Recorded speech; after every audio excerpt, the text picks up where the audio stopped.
fa ao anatin'izay baolina kitra izay ihany ho an'ny division voalohany kosa indray dia nandritra ny andro fahaenina ambin'ny folo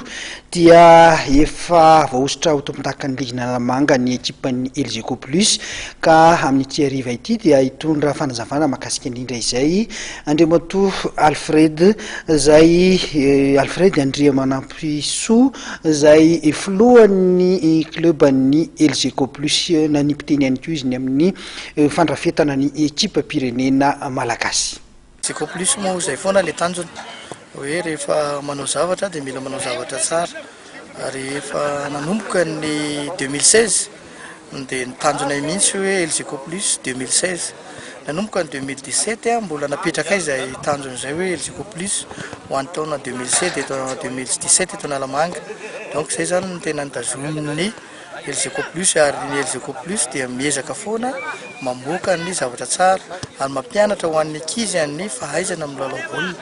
Zay ny tena tanjona mba ahafahan'ny ankizy misitraka sy mivoaka ny ivelany mba ahafahan'izy ireo ihany koa mahazo ny zavatra tadiaviny any ivelany ihany. Zay ny tena tanjon'ny Elgeco Plus dia anisan'ilay mitazona ankizy hitondra fandresena ho an'ny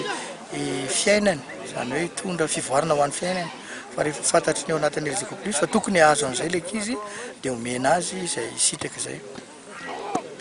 Io tamin'ity faranty tena misy mihitsy ny réaction kely satria ny antony ny club izay eto Analamanga anisany ao anatin'ny championnat ary ao anatin'ny efa fifaranan'ny championnat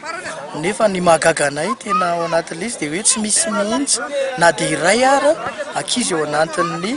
ligina Analamanga izay hoe mitana ny mahabaria zay anisany manetry be an'ny sain'ny ankizy zay satria anisany mandona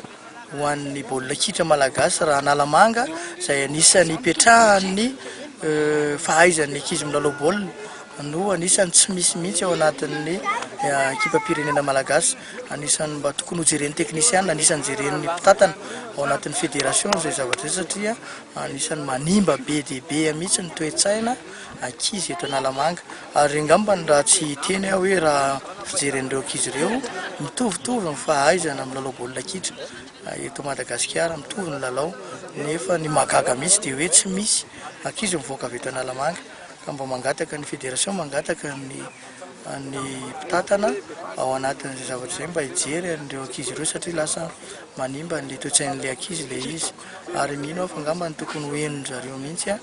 izao resaka izay ataoko izao mba ahafahan-jareo manitsy an'ilay. Za tsy hiteteny hoe tsy mahay ny ankizy avy eto Analamanga, za mahita hoe meilleur ary misy ny ankizy mihitsy mitovy ny fahaizana nefa amin'izay fotoana izay dia tokony hipetraka mihitsy le hoe amin'le zavatra atao tokony hipetraka mihitsy le hoe misy anjara